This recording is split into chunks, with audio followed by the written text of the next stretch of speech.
Hello friends, welcome back once again. Friends, आज की class में हम लोग जानेंगे ग्लाइकोलाइसिस को। आज की क्लास में जानेंगे ग्लाइको ग्लाइकोलाइसिस।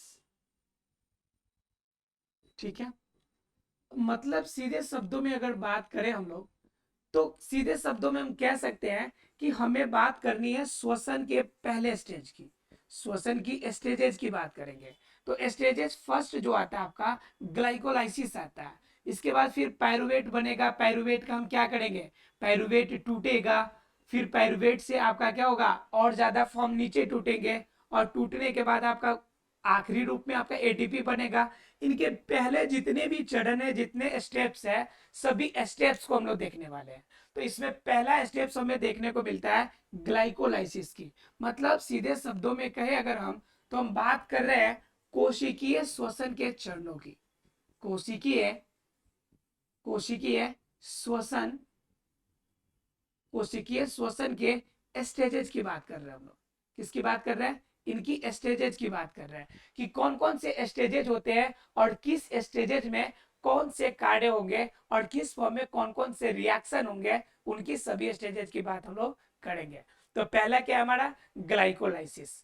तो ग्लाइकोलाइसिस के अंदर क्या जानेंगे, देखिए। तो इसमें क्या हो गया आपका श्वसन। तो श्वसन में क्या हो गया कि पायरुवेट श्वसन की अर्थात कोशिकीय श्वसन की बात करें, इसकी स्टेजेज की बात करें तो पहला स्टेजेज क्या हमारा, ग्लाइकोलाइसिस। ग्लाइकोलाइसिस के अंदर पहला स्टेप्स जो हमें जानना है, वो ग्लाइकोलाइसिस के अंदर क्या होता है कि आपका हेक्से जो आपका जो हेक्से क्या होता है, हेक्सेन अर्थात कि हेक्साकाइनेज, ये एक एंजाइम का नाम है हेक्साकाइनेज।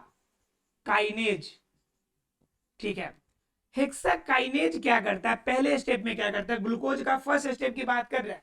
तो हेक्साकाइनेज क्या करता है, ये ग्लूकोज पे काम करता है। किस पे काम करेगा, ग्लूकोज पे काम करेगा। और ग्लूकोज पे काम करेगा और ग्लूकोज पे काम करके यह आपका 6 कार्बन परमाणु वाला आपका एक यौगिक बनाएगा। कितने कार्बन परमाणु का, 6 कार्बन परमाणु का। अब आप सोच रहे होंगे कि सर ग्लूकोज भी तो कार्बन के 6 कार्बन परमाणु वाले हैं। लेकिन दरअसल क्या होगा कि ग्लूकोज में जब हेक्साकाइनेज काम करेगा तो यहाँ पे क्या होगा कि यहाँ पे जो एटीपी होगा ना, ये आपका टूटकर 2 एडीपी के फॉर्म में चेंज हो जाएगा। किसके फॉर्म में चेंज होगा, एडीपी के फॉर्म में। और यहाँ पर जो होगी, जब ये 6 कार्बन परमाणु वाला नया यौगिक बनेगा तो इसमें ऊर्जा की भी थोड़ी सी मात्रा निकलेगी। ऊर्जा की बिल्कुल थोड़ी मात्रा निकलेगी, बिल्कुल हल्की मात्रा निकलेगी। ठीक है। कभी कभी एग्जाम में एक और क्वेश्चन इसी में घुमा देगा आपको कि बताइए हेक्साकाइनेज अगर काम किया और 6 कार्बन परमाणु वाला बन भी गया, हमने मान लिया कि यह क्रिया हुआ एटीपी से एडीपी के फॉर्म में चेंजेस भी हुआ, लेकिन बताइए कि यह अभिक्रिया आखिर पौधे के अंदर हुआ कहाँ। ठीक है, कहाँ पे यह अभिक्रिया हुई है। अगर ये क्वेश्चन आ जाए तो बताइए आपका आंसर क्या होगा। ठीक है। तो याद रखिएगा कि ग्लाइकोलाइसिस की पूरी प्रक्रिया एक ही जगह पे होती है, और वो कौन सी जगह है, तो कोशिका द्रव्य में। कहां पे होती है, कोशिका द्रव्य में। इसे हमेशा याद रखिएगा कि ये क्रिया जो होगी माइटोकॉन्ड्रिया के बाहर होगी, माइटोकॉन्ड्रिया के अंदर जब होगी, कब, जब ये पायरुवेट का फॉर्म चेंजेस करेगा तब। तो ये क्रिया कहां होगी, ये क्रिया होने वाली है आपकी कोशिका द्रव्य में। इसमें काम क्या होगा कि ग्लूकोज पे हेक्साकाइनेज एंजाइम्स काम करेंगे और यहाँ पे बनेगा 6 कार्बन परमाणु वाली आपकी क्या, एक नई यौगिक बनेगी। उसके बाद क्या, इसमें एटीपी एडीपी के फॉर्म में चेंज होगा और इसमें ऊर्जा की बिल्कुल हल्की मात्रा, या फिर हम सीधे शब्दों में कहें तो आंशिक ऊर्जा हमें प्राप्त होती है। क्या प्राप्त होती है, आंशिक ऊर्जा हमें प्राप्त होती है। क्लियर है आप लोग को। तो ये पॉइंट हो गया आपका क्या, पहला, यानी कि first steps of the glycolysis. Glycolysis का पहला स्टेप। ठीक है। देखिए, तो यहां पे क्या हो गया, फर्स्ट स्टेप था ये। तो फर्स्ट स्टेप में क्या हो गया हमारा कि 6 कार्बन परमाणु वाला ग्लूकोज ग्लूकोज ग्लूकोज का 6 कार्बन परमाणु वाला फॉस्फेट का फॉर्म आपको प्राप्त यहां पर हुआ है। ठीक है। अब क्या होगा, दूसरे फॉर्म में क्या होगा, second number, step by step याद रखिएगा कि पहले 6 फास्फेट वाला प्राप्त हुआ है। अब यहाँ पे क्या यूज होगा, यहाँ पे जो एंजाइम यूज होंगे ये होंगे फास्फो हेक्सोनेज, फास्फो हेक्सोनेज। तो यहाँ पे फास्फो हेक्सोनेज जो होंगे वो किस पे काम करेगा, हमारा ग्लूकोज का किस फॉर्म में है, ग्लूकोज का 6 फास्फेट ग्रुप में है, ग्लूकोज का 6 फास्फेट ग्रुप है। अब ये क्या करेगा, ये टूटेगा, अर्थात कि फास्फो आपका हेक्सोनेज में जाएगा और ये बना क्या देगा, तो ये बना देगा आपका फ्रुक्टोज। क्या बनाएगा, फ्रुक्टोज बनाएगा। फ्रुक्टोज कैसा, तो फ्रुक्टोज के अंदर 6 फास्फेट वाला ग्रुप बनेगा। देखिए फॉर्म चेंज हो रहा है, ग्लूकोज से हम कहां पहुंच गए, फ्रुक्टोज पे पहुंच गए। जैसे फल खाते हैं तो फल के अंदर शर्करा की मात्रा ज्यादा होती है, लेकिन उसके बाद ग्लूकोज के बजाय फ्रुक्टोज की मात्रा ज्यादा होती है।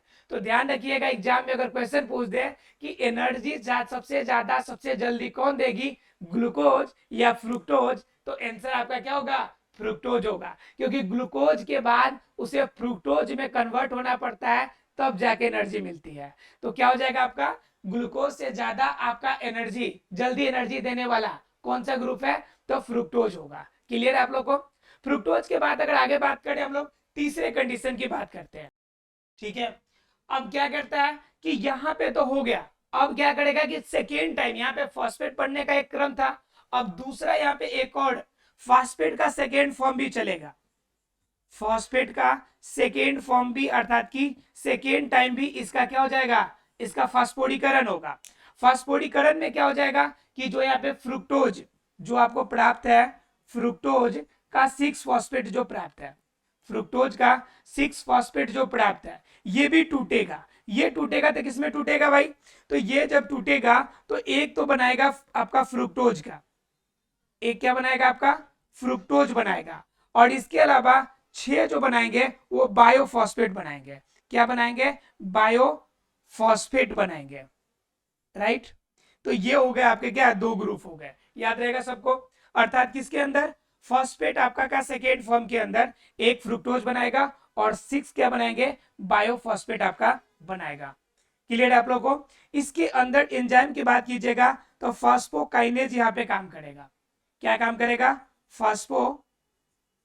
फास्फोकाइनेज, फास्फोकाइनेज एंजाइम से काम करेंगे। एंजाइम से याद रखिएगा, फास्फो हेक्सोनेज काम किया था यहाँ पे हेक्साकाइनेज ने काम किया था, और यहाँ पे फास्फोकाइनेज, ये एंजाइम्स है जिस एंजाइम की वजह से ये सभी आपके यूज होते हैं।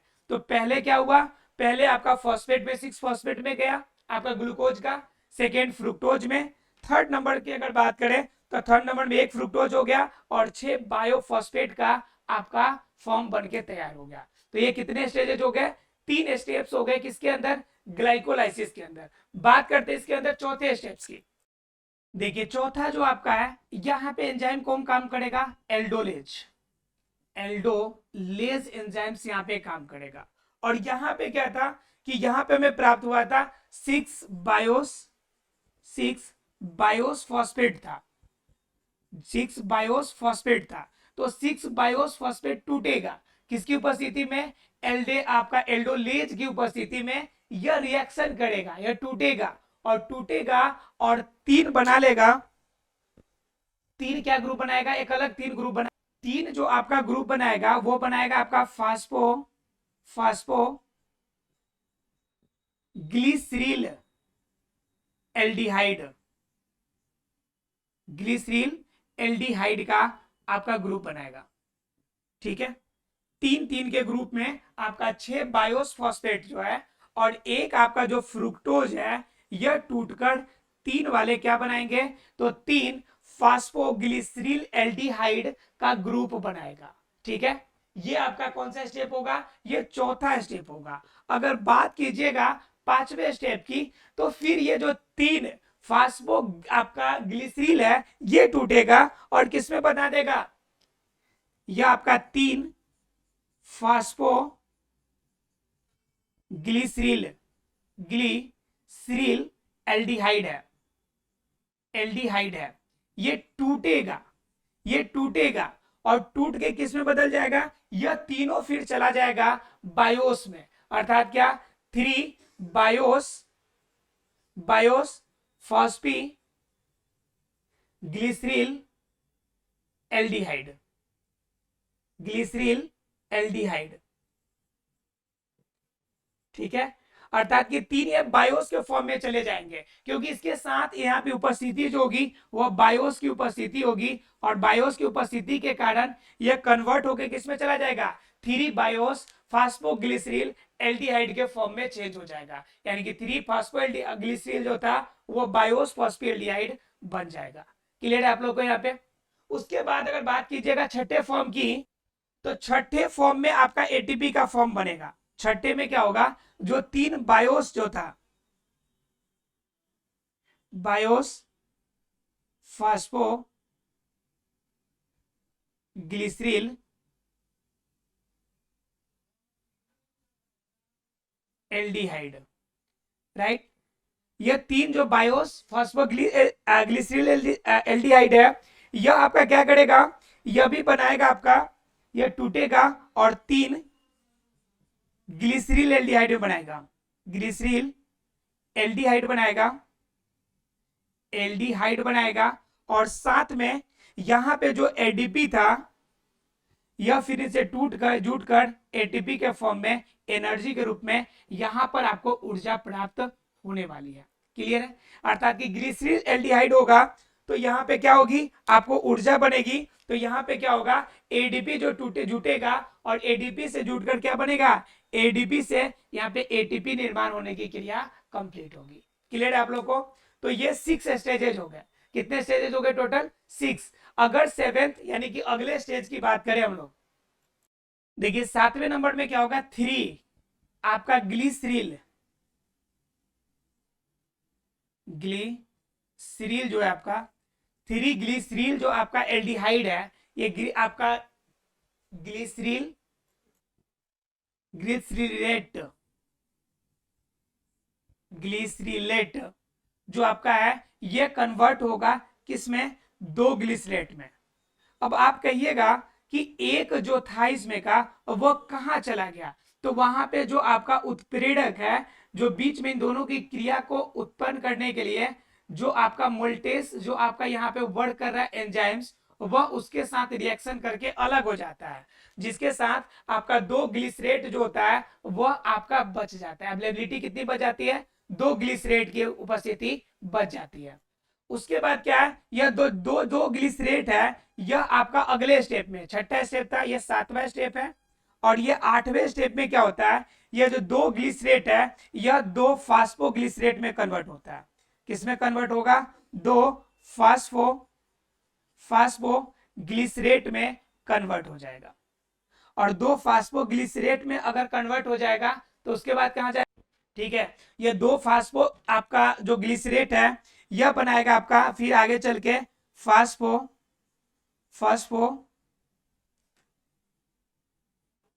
इनोल फास्फेनॉल फास्फेनॉल, और ये बनाएगा आपका पायरुवेट, फास्फेनॉल पायरुवेट,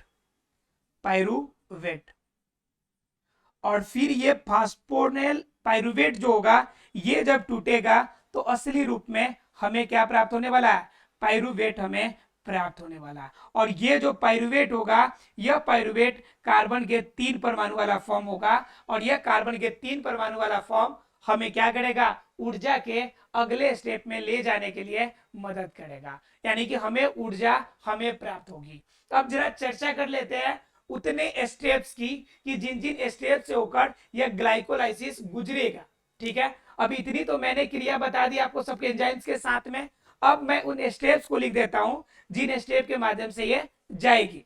ठीक है, तो पहले ग्लाइकोलाइसिस में आपने क्या देखा था, पहले ग्लाइकोलाइसिस में मेन चेंजेस क्या हुआ था, पहला चेंज हुआ था कि ग्लूकोज के 6 फॉस्फेट ग्रुप में जा रहा था। ठीक है, ये पहला क्या था, पहला ग्लूकोज था, पहला क्या था, ग्लूकोज था।